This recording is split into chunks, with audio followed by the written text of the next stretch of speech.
My inspiration to go into medicine was probably my parents. My father is also a plastic surgeon.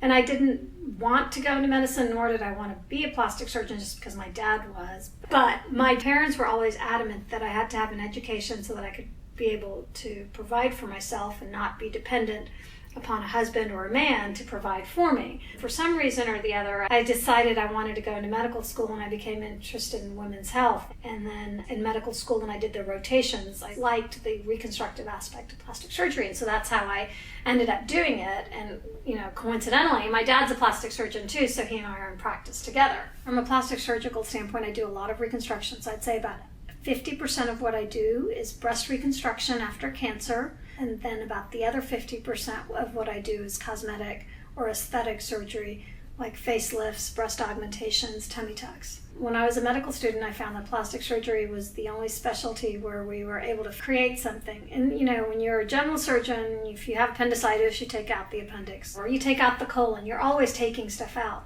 And in plastic surgery, you're actually making something, whether it's reconstructing a breast or putting a face back together after a big head and neck cancer, and that's what attracted me to it.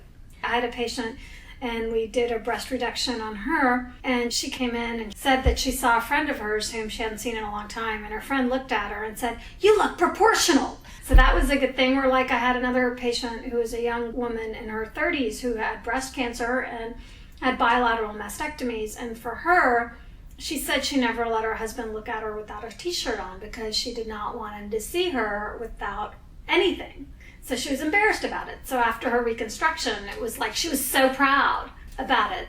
What drives me is to do the best that I can for my patients, to have a good life at home with the family and the people I care about.